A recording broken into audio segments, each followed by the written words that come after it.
So ఇప్పుడు cancer ట్రీట్మెంట్కి వచ్చేసరికి మనకి ఎన్ని టైప్స్ ఆఫ్ ట్రీట్మెంట్స్ ఉంటాయి, ఎస్పెషల్లీ కీమోథెరపీ సార్? అది క్యాన్సర్ ట్రీట్మెంట్, క్యాన్సర్ అనేది 3 రకాలుగా ట్రీట్మెంట్ చేయొచ్చు. ఒకటి సర్జికల్ వే, రెండోది రేడియేషన్ వే, మూడోది సిస్టమిక్ థెరపీ అంటాం. సిస్టమిక్ థెరపీలో కీమోథెరపీ ఉండొచ్చు, టార్గెటెడ్ థెరపీ అంటాము, ఇంకొకటి ఇమ్యూనోథెరపీ అంటాము. కీమోథెరపీ మనం ఎప్పటి నుంచో వింటూ ఉన్నదే, 40-50 ఇయర్స్ ఎప్పటి నుంచో వింటూ ఉన్నదే. టార్గెటెడ్ థెరపీ అనేది లాస్ట్ 15 ఇయర్స్లో వచ్చింది. ఇమ్యూనోథెరపీ అనేది లాస్ట్ 4-5 ఇయర్స్లో వచ్చింది. కీమోథెరపీ అనగానే చాలా మంది భయపడుతూ ఉంటారు. పెయిన్ కూడా ఉంటుందా సార్?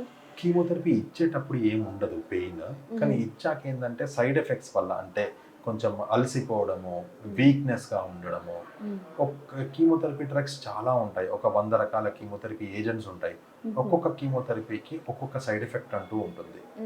ఏ కీమోథెరపీ తీసుకుంటే ఆ సైడ్ ఎఫెక్ట్ అంటూ ఉంటుంది. కొన్ని కీమోథెరపీకి వామిటింగ్ ఎక్కువగా ఉంటాయి, కొన్ని కీమోథెరపీకి లూజ్ మోషన్స్ ఎక్కువగా ఉంటాయి, కొన్ని కీమోథెరపీకి జుట్టు ఊసిపోవడం లాంటివి ఉంటాయి. ఒక్కొక్క కీమోథెరపీకి ఒక్కొక్క యూనిక్ సైడ్ ఎఫెక్ట్స్ అంటూ ఉంటాయి. అంటే పర్సన్ ని బట్టి కూడా ఉంటుందా? అలా ఏం లేదు, బట్ కొందరికి కొంచెం సెన్సిటివ్ ఎక్కువగా ఉంటారు. అంటే వామిటింగ్ కొంచెం ఎక్కువగా ఉండే టెండెన్సీ, వాళ్ళకి వామిటింగ్ కొంచెం ఎక్కువగా ఉంటుంది.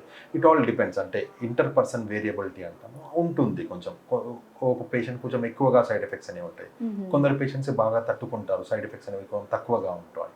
ఓకే, ఇప్పుడు